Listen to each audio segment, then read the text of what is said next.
me, Father, forgive me.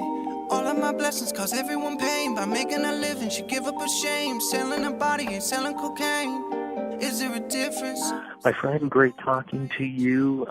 Congratulations on the music, the career, everything you've been doing, man. How does it feel being, guy from Kitchener, getting his music across the country and just representing the way you do? It's honestly it's been a wild ride, Rudy. Like the last time we spoke, I think it was right after my very first single came out last June. And it's been a wild ride. Got to meet a great amount of people, a bunch of great people, and everything's just been awesome. But you really, how do I put this? You're not your average recording artist, and the reason why I say that is when people you're it's even hard to describe as a hip hop artist, as a conscious artist, as you're so many things. Does that surprise you when you hear that, when people say that about you and your music? I guess, yeah. I mean, it's a bit surprising because it's just it's a goal I've always kind of had, but it's not something I've ever really made a point to talk about. I just it's the best time. It's the best time ever to be an independent artist. You have no rules. You can release as much content as you want, play as many shows as you want. You can do whatever you want, and I'm just trying to take full advantage of that, But you don't have a problem with going, when it comes to issues, the social issues, you don't have a problem going with stuff like, when you talk about domestic abuse and things like that. And that's not something usually a guy talks about. Usually it's women that go in there. That's what I mean by, you're different from other artists. Yeah, well, honestly, that was the whole thing. I was when I think we briefly spoke about it last June. Yeah. And, when Solomon and we first started Killer Cartel, it was, it was kind of one of those things where we didn't know what direction we were going to take it in. We didn't know how it was going to go and which avenues we were going to explore and how we were going to explore them. And, we sat down with a couple people whose opinions we really value, and they had a little insight to offer us, and just kind of said, look, we need a premier artist. You guys need a premier artist. And, against my wishes, I was voted the premier artist, and it was just look, I'll do this. I don't have a problem doing this with the brand. I love music. I had no problem being a writer and an engineer and kind of working behind the desk a bit, but, being on the forefront is not, it's not something I don't want to do. It's just it has to be done a certain way. You know what I mean? I need to have complete creative control, and touching on topics like that, domestic abuse, sexual abuse, all that stuff, these are things that are important to me, and these are things that I need to talk about.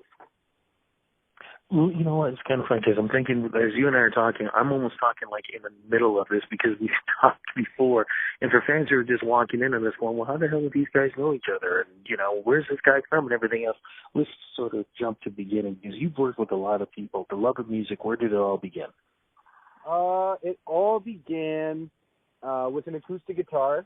And, just Blink-182, the punk rock stuff, man.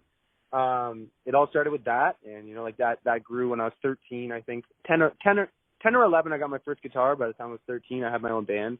We ended up playing shows with Marianas Trench, Cancer Bats, Protest the Hero, a few notable names, just in North America and stuff like that. And, that grew into a bigger band and then a bigger band. And I think it was probably around the time I was 18 or 19. I'd kind of said, enough's enough with the band and the touring lifestyle, and was I need to figure out how to make this, more feasible and more of a career.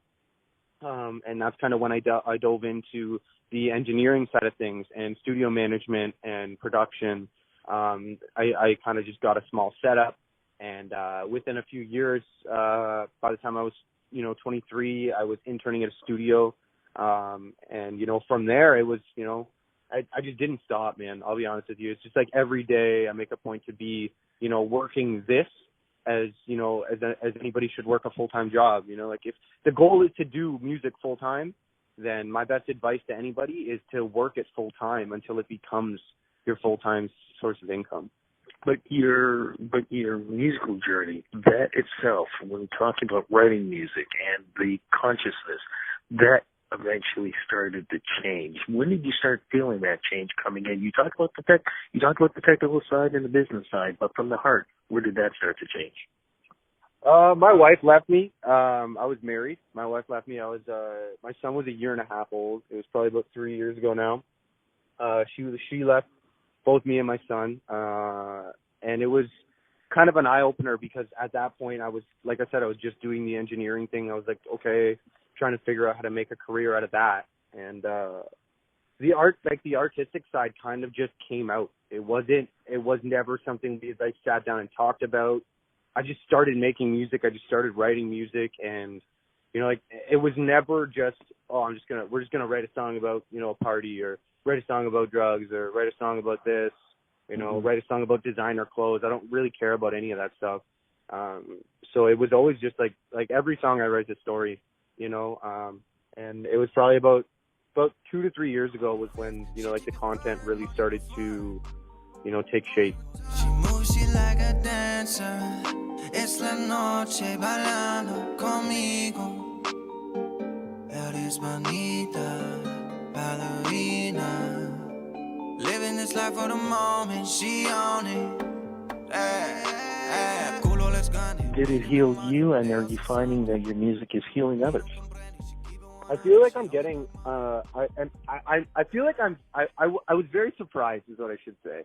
I was very surprised by, the response to a lot of the deeper, heavier songs, because I was kind of going out on a limb. Very true. From a marketing standpoint, executives from labels had advised us not to do these things, not because the songs weren't good or they couldn't be successful, but just because they're saying that it's harder for an audience now to relate to you when you're being too personal, because all anybody wants to see is on Instagram, designer clothes, lots of money, club nights, expensive dinners, yacht parties, all the flashy shit. And, that's not really what I'm about, man. That's not really who I am, So when I started to see, all these people in the comments and all these people hitting me up in my messages, just being like, man, thank you, this helped me through this situation, or, I really needed to hear this today, and I get that, I've been that guy. So it was really surprising. I disagree with them, and the reason why I say this is because, and I know you would agree with me on this, most of the time when you see people who are constantly putting those kind of Instagram pictures up and stuff are usually the ones that are hurting the most, and that's their way of trying to get over the pain. Oh, 100%. 100%. And it's even worse in a sense for somebody who's trying to pursue a career in the entertainment industry, whether it be, music or acting or production or whatever, but it's there's become a stigma to this, where it's social media was a platform made to help with engagement and interaction, but if people are only wanting to interact with you based on things that aren't real in your life, exactly, there's no substance. Absolutely agree with you. How does this new album now represent you today on the man and the music that you are? Honestly, that was my everything, Some people say, it could take your whole life to write your first album, and I can feel that, it wasn't the writing process, I feel, because I'm always writing, Rudy. I'm we write a song a day, sometimes two, right? But love it. Really picking the track listing and just being these are the group of songs that are going to, explain the emotion and the feeling that I need people to understand from me right now, in the summer, we put out a couple songs that were a little bit more playful and a little bit more fun.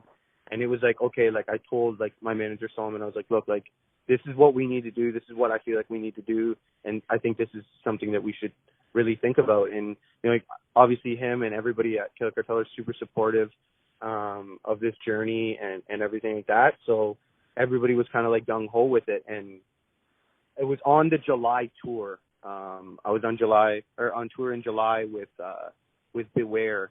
And it was, I think it was the second last day. I wrote Callback in Quebec. and just in an Airbnb.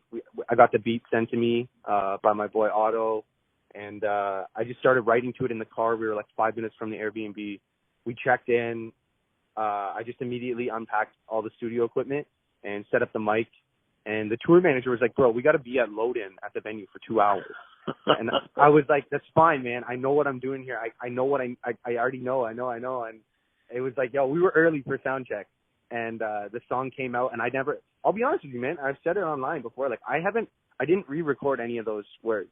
You know, like all the takes in that song were recorded in a $70 Airbnb in Quebec, you know, like just in the kitchen. But there was a vibe to that song that to me completed the project. I was like, it's done. I was like, this is going to be the last song. It's done. This is going to be the track listing. And I texted everybody and they're like, bro, like this is a really rough mix. And I was like, yeah, the song's not mixed yet. Don't worry about that. But like the vision is here. It's complete. You know, I just need to polish it. And then got off tour, went back home, mixed and mastered the whole project myself. And here we are. When do you tour this? Are you going to be back on the road again? Yeah. So we did do a small release tour, just kind of targeting the cities that, you know, like that we've made so many fans in July. So, you know, like we did London, we did Hamilton, we did Waterloo, we did Toronto. And there was a few other dates there. It was just kind of a short run. I think it was 8 days altogether. But it was great for just kind of like reconnecting with everybody that I'd met over this year. And then right now we're looking at potentially doing another run in November, not just in Ontario, but also in Quebec, as well as a few dates in the States. What advice can you give anybody out there who could be going through that tough time right now? And, you know, maybe they're not seeing that they can get past that wall because it's so big and it's so dense. You did it. What advice can you give them to follow their dreams?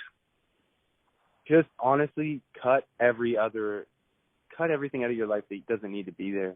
That's the truth, man. You know, like all my friends that are my age are out at clubs every night, and you know, like they're doing this or doing that. They're in relationships they're not happy in, and they're working jobs they're not happy working. You know, they're in these situations that they allow themselves to stay in. And it's like you don't realize when you're too close to the picture how detrimental these things are to your happiness, you know? And, you know, like I think it's really about just cutting everything else off, you know, focus on yourself and self-care and ask for help, you know, talk to people, you know, hey, like if you're listening to this and you need somebody to talk to, hit me up, you know, like I'm there, I will talk to you, like I'll talk you through it, you know, I get it, you know, and I've done it, you know, like you said. You're an amazing person, my friend. Social media is the place to go to follow you. Where do we go? At KVNE Official on Instagram, Facebook, and Twitter. Man, great talking to you. Congratulations on the music. You've got to make sure that the next time we do this interview, let's do a sit-down, real conversation, one-on-one, because I'd love to do that with you.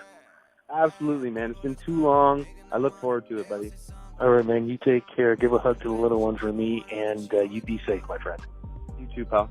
Bye-bye. Bye. She in love with the peso.